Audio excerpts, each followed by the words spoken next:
हिरास ले चलेंगे लाहौर, जहां पर शाह महमूद कुरैशी और परवेज़ इलाही मीडिया से गुफ्तगू कर रहे हैं। वज़ीर-ए-आज़म इमरान खान साहब, हम पर आज इस्लामाबाद के हर थाने में पर्चा है। मुझे आज वकील ने बताया है मुझ पर 6 पर्चे किए गए हैं। मैंने किया क्या है मुझे बताएं ना, कोई सबूत दें, कोई फुटेज दें, कोई ऐसी कार्रवाई दिखाएं जिसमें हमने किसी इमलाक को नुकसान पहुंचाया, किसी से लड़ाई की, दस्तों गिरेबां हुए, कोई किसी इमलाक को आग लगाई, कुछ किया, बताएं। ये नाजायज पर्चे कर रहे हैं दबाव डालने के लिए, हरासा करने के लिए, लेकिन ये नहीं होगा, बिल्कुल नहीं होगा। तहरीक इंसाफ की क़यादत ने, इमरान खान साहब ने पेशावर में कोर कमेटी का इजलास बुलाया और सारी सूरत हाल का जायज़ा लिया, और जायज़ा लेने के बाद मुझे उन्होंने हुक्म किया कि मैं यहाँ आऊँ लाहौर में और दोस्तों से मिलूँ, तबादला ख्याल करूँ, और मैं मिल रहा हूँ। बुज़दार साहब से मिला, चीमा साहब से मिला, चौधरी साहब से मिला। आज शाम को हमारे जो दीगर पार्टी के सीनियर लीडर्स हैं पंजाब के, उनसे मुलाकात होगी। कल इंशाअल्लाह जनूबी पंजाब के जो हमारे MPs हैं उनको दावत दी गई है, उनसे मुलाकात करूँगा, और फिर जनूबी पंजाब के MNA से अलहदा नशिस्त होगी। हमने उनका शुक्रिया भी अदा करना है, अपने कारकुनों का, जिन्होंने इस तशद्दुद के बावजूद, इस लाकानूनियत के बावजूद, जिस तरह शेलिंग हो रही थी और इस्लामाबाद में, और शेल कौन से इस्तेमाल किए गए, नॉर्मल नहीं। वो आप सोशल मीडिया पे देखिए, हमारी खातून मेंबर ने वो शेल सामने रखे हैं, वो कारतूस, खाली कारतूस के खोल रखे हैं जिसमें छर्रे हों इस्तेमाल करते हैं। भाई इसी के खिलाफ तो हम एहतजाज कर रहे थे कि मकबूजा कश्मीर में पैलेट गन इस्तेमाल हो रही है। आज पंजाब में, आज इस्लामाबाद में आप वही छर्रे इस्तेमाल कर रहे हैं। क्या पैगाम दे रहे हैं आप दुनिया को, क्या तासुर दे रहे हैं कि पाकिस्तान में आज वो हो रहा है जो मकबूजा कश्मीर में होता था? ये पाकिस्तान की खिदमत नहीं है।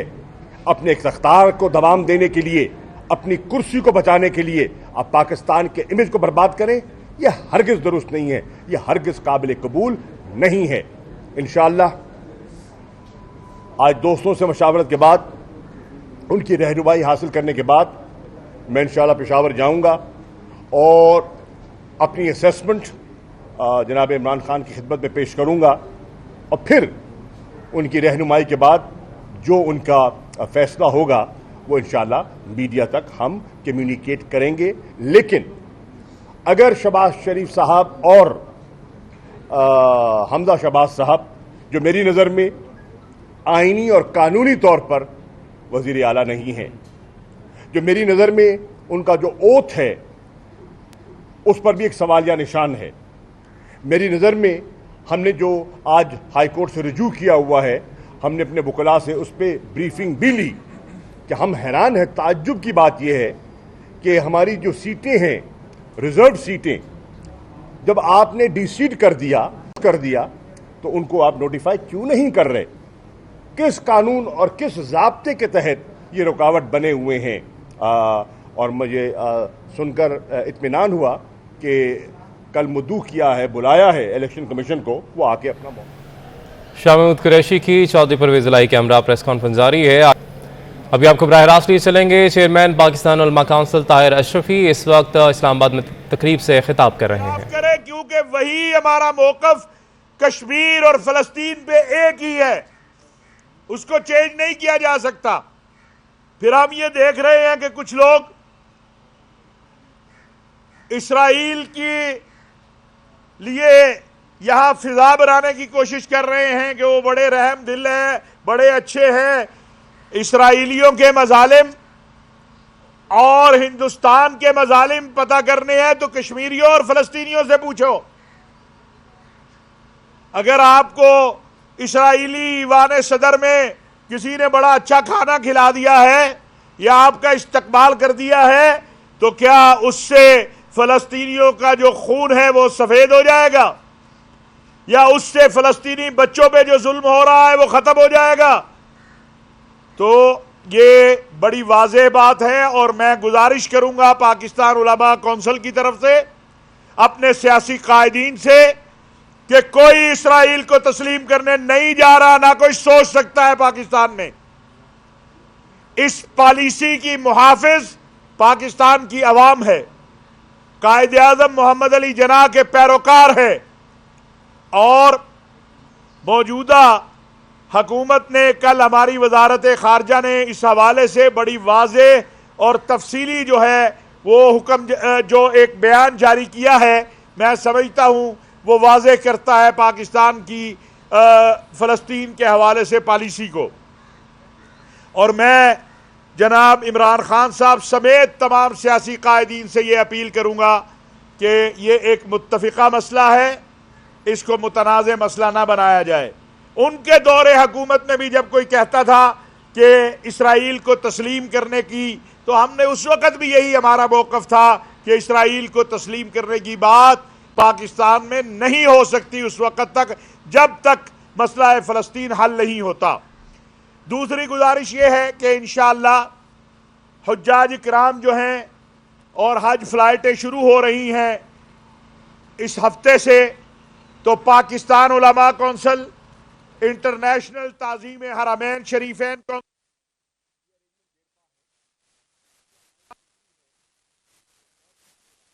फ्लाइटें शुरू हो रही हैं इस हफ्ते से, तो पाक किराम से अपील है कि वो सऊदी अरब के कवानीन को मद्देनजर रखें। कोई काम भी सऊदी अरब के न करे। इस्लामाबाद में हाफिज ताहिर अशरफी इस वक्त तकरीब से खिताब कर रहे हैं। आगे बढ़ेंगे और आपको बताएं कि वज़ीर इत्तलात मरियम औरंगज़ेब कहती हैं कि फ़लस्तीन की हिमायत में पाकिस्तानी पॉलिसी में कोई तब्दीली नहीं आई है और ना ही आएगी। फ़लस्तीन पर पाकिस्तान की रियासती पॉलिसी वाज़ेह है और बाबाए कौम कायदे आज़म के फ़रमान पर मबनी है। आपको अपडेट कर रहे हैं, वज़ीर इत्तलात मरियम औरंगज़ेब का ये बयान सामने आया है। उन्होंने कहा है कि फ़लस्तीन की हिमायत में पाकिस्तानी पॉलिसी में कोई तब्दीली आई है, ना ही आएगी।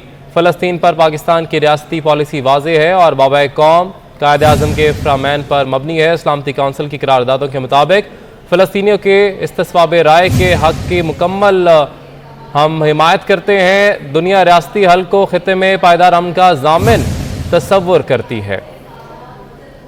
ये बयान सामने आया है वज़ीर इत्तलात मरियम औरंगज़ेब की जानिब से।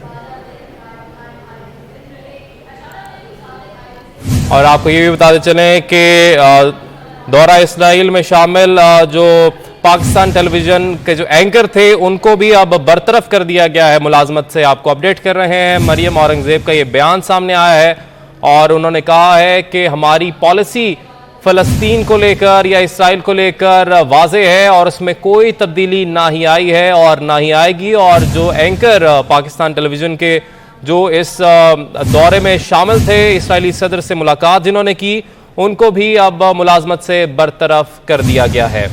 आपको अपडेट कर रहे हैं, मरियम औरंगज़ेब का ये बयान सामने आया है। उन्होंने कहा है कि फ़लस्तीन पर पाकिस्तान की रियासती पॉलिसी वाज़ेह है और बाबाए कौम कायदे आज़म के फ़रमान पर मबनी है। बात करेंगे, हमारे नुमाइंदे अवैस क्यानी हमारे साथ मौजूद हैं। जी अवैस, बताइएगा, ये बयान सामने आया है, क्या कहना है मरियम औरंगज़ेब का?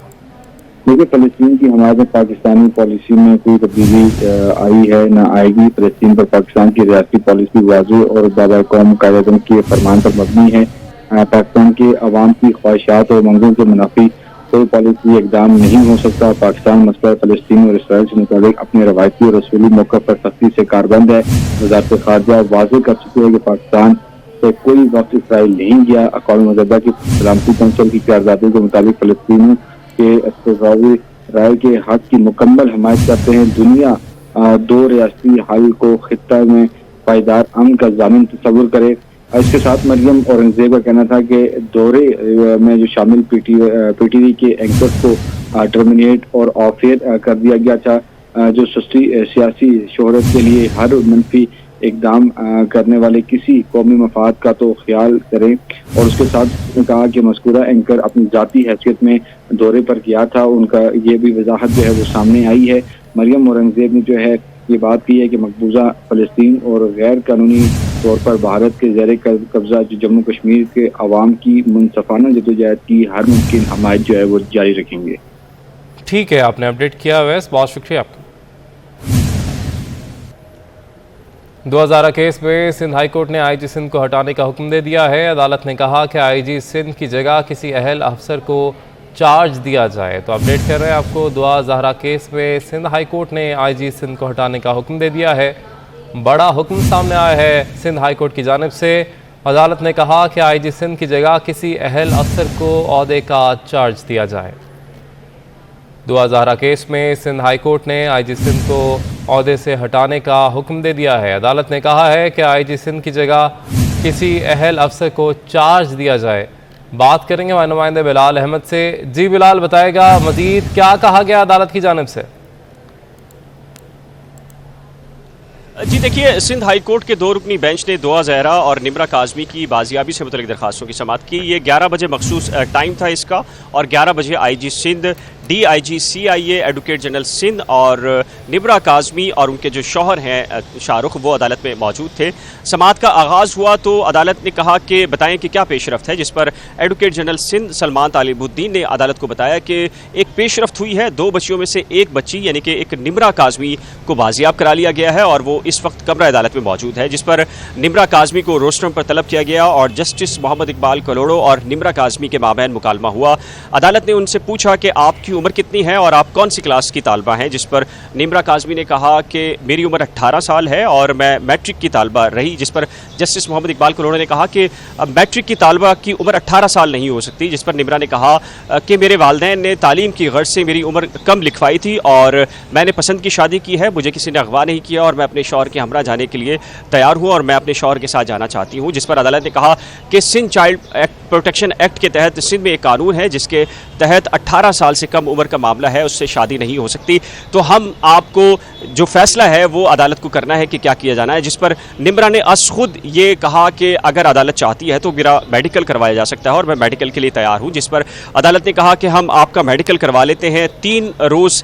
अगर आपका मेडिकल ये साबित करता है कि आपकी उम्र 18 साल है तो हम आपके शौहर के साथ आपको जाने की इजाज़त दे देंगे, लेकिन अगर आपकी उम्र 18 साल से कम हुई तो फिर हमने ये देखना है कि कवानीन क्या हैं और कवानीन की रोशनी में फिर हमने फैसला करना है। जिस पर निम्रा ने कहा कि सर कवानीन भी हैं लेकिन शरीयत भी मौजूद है और शरीयत के मुताबिक मेरा निकाह हो सकता है और मेरी शादी हो सकती है। जिस पर जस्टिस मोहम्मद इकबाल कलोड़ो ने निम्रा को बेटा करके मुखातिब किया और कहा कि बेटा हमें कवानीन को देखना है, तमाम कवानीन हमारे सामने मौजूद हैं। जिसके बाद अदालत ने निम्रा काज़मी को शेल्टर होम मुंतकिल कर दिया है। शेल्टर होम मुंतकिल कर दिया गया है निम्रा काज़मी को। आपने अपडेट किया बिलाल, बहुत शुक्रिया आपका। 2011 केस में सिंध हाई कोर्ट की तरफ से हटाए जाने वाले आईजी सिंध कामरान फजल कहते हैं कि 2011 की बाजियाबी के लिए हर जगह छापे मार रहे हैं, तमाम सूबे ताउन कर रहे हैं। अदालत से निकलते हुए मीडिया से गैर रस्मी गुफ्तगू में उनका कहना था कि हम अपनी कोशिशें मजीद बढ़ाएंगे, रुकावट इन्वेस्टिगेशन का हिस्सा है, वो बताएंगे तो प्रॉब्लम होगा। उसमें क्या रुकावट है दूसरी लड़की 2011 को बाजियाब कराने में? इन्वेस्टिगेशन के मामला थोड़ा ना पूछे, रुकावट जाहिर है हम तो हर जगह रेड्स कर रहे हैं, 3-4 सूबों में कर रहे हैं, तो जो रुकावट है वो इन्वेस्टिगेशन का हिस्सा, वो आपको बताएंगे तो प्रॉब्लम है। सर अब तो है कि शो का सुबह है तो आपके ऊपर प्रेशर होगा, देखिए प्रेशर और नो प्रेशर ये हमारी ड्यूटी है, ठीक है, ये हमारा काम है बच्चे, वो इंशाल्लाह हम करेंगे। आपकी वहाँ कोऑर्डिनेट नहीं कर रहे, वहाँ आईजी के सब से कर। सर फेडरल गवर्नमेंट की तरफ से आपसे ताउन किया जा रहा है, सेक्रेटरी दाखिलों को डायरेक्शन जी डायरेक्शन दी गई है, उनके साथ हमारी बात होती रहती है, वो आगे ये तो रखे कि नेक्स्ट फ्राइडे इंशाल्लाह, और देखिए इंशाल्लाह कुछ। सिंध हाई कोर्ट ने एस्टेब्लिशमेंट डिवीजन को आईजी सिंध के खिलाफ इंक्वायरी का हुक्म दे दिया है। आईजी सिंध डॉक्टर कामरान फजल की रिटायरमेंट में सिर्फ 1.5 माह रह गया है। एस्टेब्लिशमेंट डिवीजन ज़राए के मुताबिक अदालती हुक्म मौसूल होने के बाद कानून के मुताबिक अमल किया जाएगा। बात करेंगे हमारे नुमाइंदे बाबर शहजाद तुर्क से। जी बाबर शहजाद तुर्क, बताइए। देखिए 2011 केस में जो सिंध हाई कोर्ट की जानिब से IG Sindh police service of Pakistan grade 21 के जो अफसर हैं कामरान फजल, उनके हवाले से जो स्टेटमेंट दी गई है, जो हुक्म दिया गया है अदालत की जानिब से, उसमें एस्टेब्लिशमेंट डिवीजन का जो जिक्र है, उस पर एस्टेब्लिशमेंट डिवीजन का जो मौक़िफ़ सामने आया है उसके मुताबिक जो आईजी सिंध है डॉक्टर कामरान फजल, वो महज 1.5 माह बाद जो है 14 जुलाई 2022 को रवां बरस रिटायर हो रहे हैं और महज 1.5 माह उनकी रिटायरमेंट में है। और इतनी मुख्तसर मुद्दत में जो सीनियर मोस्ट पुलिस अफसर होता है उसके खिलाफ कोई भी जो कार्रवाई आती है अमूमन उस पर दरगुजर से काम लिया जाता है, लेकिन क्योंकि ये सिंध हाई कोर्ट का हुक्म है, लिहाजा हाई कोर्ट की जानिब से जैसे ही जो तहरीरी हुक्मनामा है वो मौसूल होगा तो कानून के मुताबिक कार्रवाई की जाएगी। जी बहुत शुक्रिया, आपने अपडेट किया। के सदर ममलिकत डॉक्टर आरिफ अलवी ने मोहम्मद बलीगुर रहमान के बतौर गवर्नर पंजाब तैनाती की मंजूरी दे दी है। सदर आरिफ अलवी ने मंजूरी वज़ीर आज़म की एडवाइस पर आइन के आर्टिकल 101 की शिक नंबर 1 के तहत दी है। बात करेंगे नुमाइंदे अवैस क्यानी से। जी अवैस, बहुत देर से इंतजार की जा रही था इस मंजूरी के हवाले से, अब बाकायदा तौर पर सदर की जानिब से मंजूरी दे दी गई है। जी, बहुत ही जो है मुस्बत जो एटीट्यूड है वो प्रेसिडेंसी की तरफ से जैसे देखा गया है। उसकी वजह ये है कि पीएम हाउस में भी इसकी तैयारी कर ली गई थी कि अगर इस मरतबा भी गवर्नर पंजाब की असम्बली अगर एतराज लगाकर वापस करते हैं डॉक्टर आरिफ अलवी, तो उसका फिर नोटिफिकेशन कैबिनेट डिवीजन से जो है वो किया जाएगा। इसी तरह जिस तरह जो सरताज चीमा को जिस तरह हटाया गया था, तो वो कैबिनेट डिवीजन की तरफ से ही उसका नोटिफिकेशन हुआ था। इसकी बाकायदा तौर पर कैबिनेट ने जो है बाकायदा इसकी मंजूरी भी दी थी। तमाम तर तैयारियां जो है मुकम्मल थी, लेकिन डॉक्टर आरिफ अलवी ने जो है बलीगुर रहमान के बतौर गवर्नर पंजाब तैनाती की मंजूरी दे दी है। डॉक्टर अलवी ने मंजूरी वज़ीर आज़म की एडवाइस पर आइन के जो आर्टिकल 101 की शिक 1 के तहत जो है ये दी है। अब बलीगुर रहमान जो है बतौर गवर्नर पंजाब अपने ओहदे का जो है वो हल भी लेंगे और अगला जो प्रोसेस है वो जो है वो अब कंटिन्यू करेगा। तो एक अच्छी जो है पेशरफ्त सामने आई है ऐवान सदर से, और अब जो है बलीगुर रहमान जो है वो गवर्नर पंजाब होंगे। बलीगुर रहमान अब गवर्नर पंजाब होंगे। अवैस, आपने हमें अपडेट किया, बहुत शुक्रिया आपका।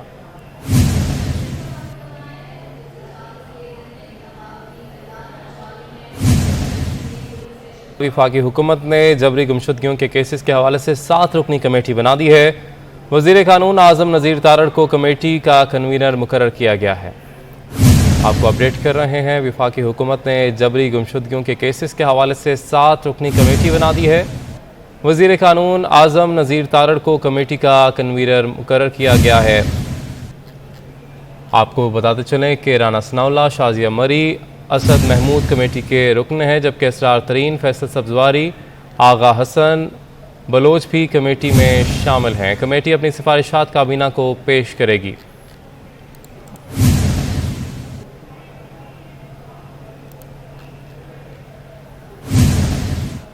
इस्लामाबाद हाई कोर्ट में पीटीआई फॉरेन फंडिंग केस की समाअत चीफ जस्टिस की सरबराही में 2 रुकनी बेंच ने की। इलेक्शन कमीशन की जानिब से तहरीरी जवाब अदालत में जमा करवा दिया गया है। इस्लामाबाद हाई कोर्ट में पीटीआई फॉरेन फंडिंग केस की समाअत चीफ जस्टिस की सरबराही में 2 रुकनी बेंच ने की। इलेक्शन कमीशन की जानिब से तहरीरी जवाब अदालत में जमा करवा दिया गया है। आपको बताते चलें कि पीटीआई वकील से इस्तफसार किया गया अदालत की जानिब से कि आप इनके कमेंट देखना चाहेंगे, जबकि जी बिल्कुल आम कमेंट देखेंगे। शाह खावर एडवोकेट की जानिब से ये जवाब दिया गया। इलेक्शन कमीशन की जानिब से तहरीरी जवाब अदालत में जमा करवा दिया गया है। इस्लामाबाद हाई कोर्ट में पीटीआई फॉरेन फंडिंग केस की समाअत चीफ जस्टिस की सरबराही में 2 रुकनी बेंच ने की। इलेक्शन कमीशन की जानिब से तहरीरी जवाब अदालत में जमा करवा दिया गया है। आपको बताते चलें कि पीटीआई वकील से इस्तफसार किया गया अदालत की जानिब से कि आप इनके कमेंट देखना चाहेंगे, जबकि जी बिल्कुल आम कमेंट देखेंगे। शाह खावर एडवोकेट की जानिब से ये जवाब दिया गया।